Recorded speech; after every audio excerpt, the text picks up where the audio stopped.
Отступление началось. Короткой фразы президента оказалось достаточно. Вместо остановки конфликта новые, еще более мощные удары. Масштабы нанесенного вражеской армии ущерба впечатляют.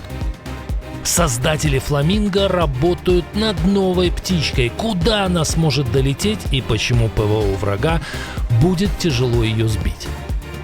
Таинственное исчезновение генерала, могущественный силовик оказался агентом врагов режима. Десятки тысяч солдат НАТО развернулись у границ России. Детали расскажем. Трамп готовит новую операцию по смене еще одного режима, но это будет не свержение.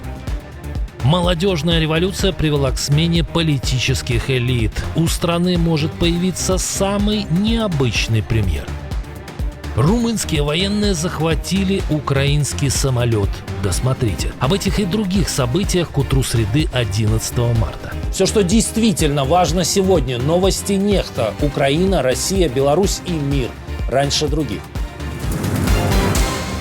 Отступление началось, но речь не о войсках. Отступление начали цены на нефть после заявлений Трампа. Накануне марка Brent подскакивала почти до $120 за баррель, но затем цены начали резко падать. Позже Дональд Трамп заявил, что война против Ирана может закончиться очень скоро и пообещал временно снять часть санкций, чтобы сбить цены. После этого котировки черного золота опускались даже ниже $90 за баррель. Обвалился и газ. В Европе цена фьючерса, которая накануне взлетала почти до 69 евро за мегаватт-час, рухнула более чем на 30%. Но собирается ли Вашингтон на самом деле закончить войну быстро, как это допустил Трамп? Из свежих заявлений Пита Хексета такого вывода не сделаешь. Мы не отступим, пока враг не будет полностью и решительно разгромлен.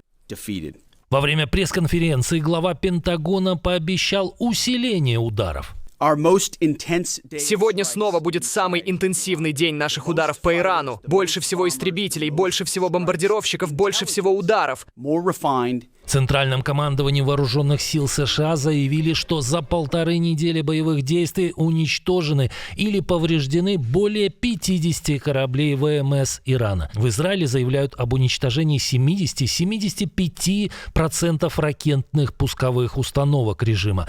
Глава Центрального командования США адмирал Брэд Купер сообщил, что возможности Ирана резко сократились. Количество ракетных запусков упало примерно на 90%, а атак беспилотниками на 83%.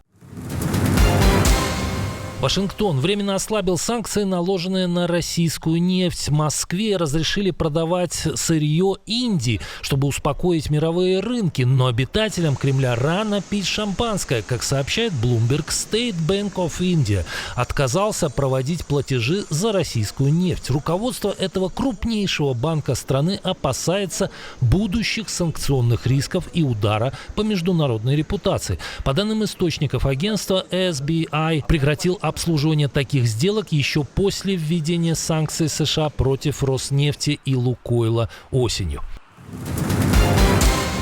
И как бы в подтверждение предположения американских конгрессменов, российская армия интенсифицировала свои удары по Украине. После ночного обстрела Харькова и Днепра авиация захватчиков сбросила несколько бомб в центр Славянска. По словам главы Донецкой областной военной администрации Вадима Филашкина, погибли как минимум 4 человека, еще 16 ранены, среди них подросток.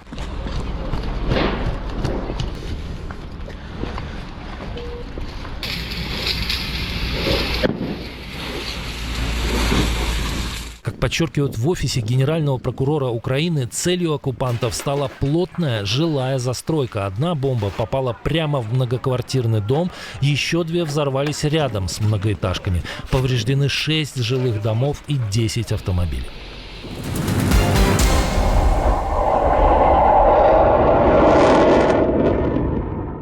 А сейчас неприятная новость для инициаторов этой агрессии. Украинская компания Firepoint, та самая, которая производит легендарные фламинго, работает над новой птичкой.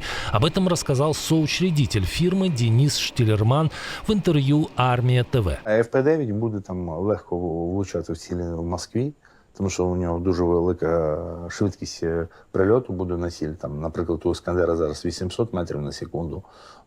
Він на такій швидкості влучає в ціль. У нас буде вище, ніж 1200. А такая особенность ракеты серьезно усложнит ее перехват системами ПВО. Крилатими ракетами неможливо вразити нічого. І зараз і дронами неможливо вразити нічого в Москві. Там щось такого суттєвого там.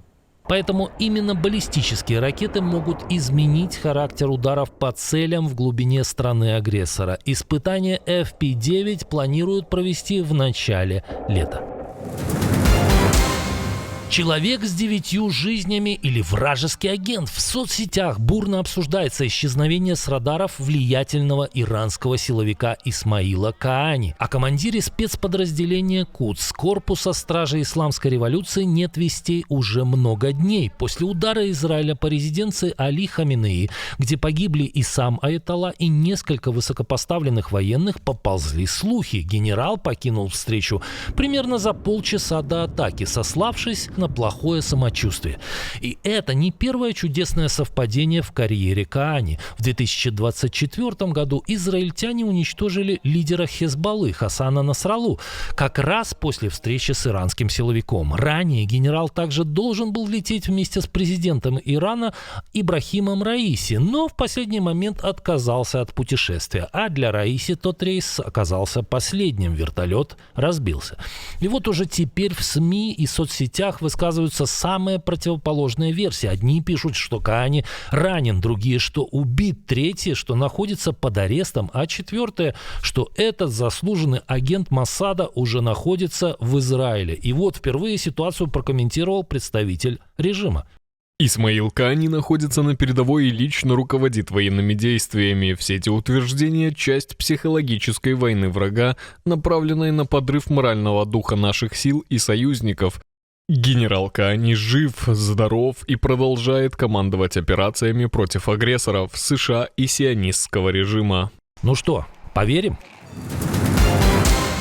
Пока США ведут операцию против Ирана, другие члены НАТО репетируют войну с неназванным врагом. Делают они это у самой границы с Россией.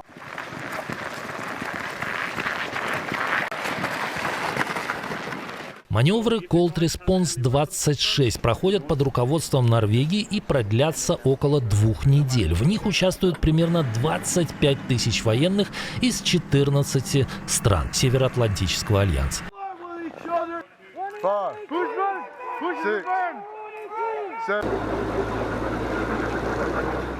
В Финляндию прибыли около 4000 военнослужащих из Франции, Великобритании, Италии и Швеции. Но и американцы тоже участвуют. Цель учений – усилить присутствие союзников в Арктике и проверить готовность быстро перебрасывать войска.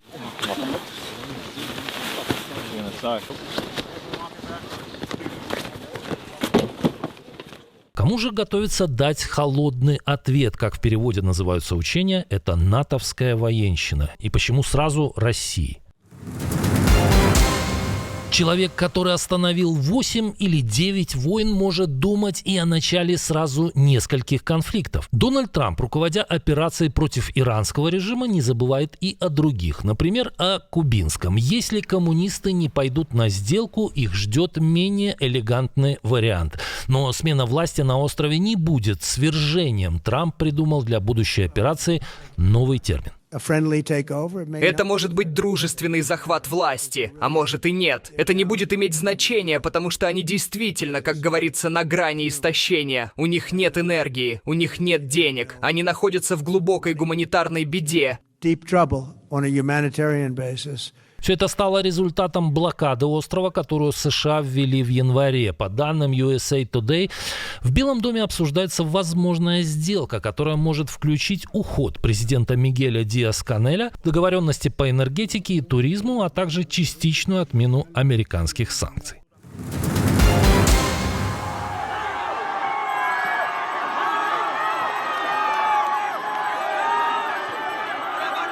В Непале может появиться самый необычный премьер за многие годы – бывший рэпер.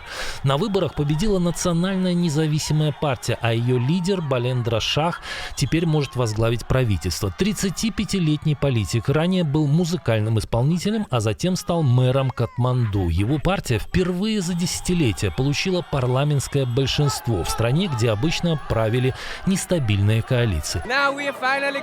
Теперь у нас наконец-то самый молодой премьер-министр в мире. Надеюсь, он не забудет всех своих обещаний и будет работать на благо народа. Желаю ему удачи, спасибо. Мы вам доверяли, теперь не играйте с нашим доверием.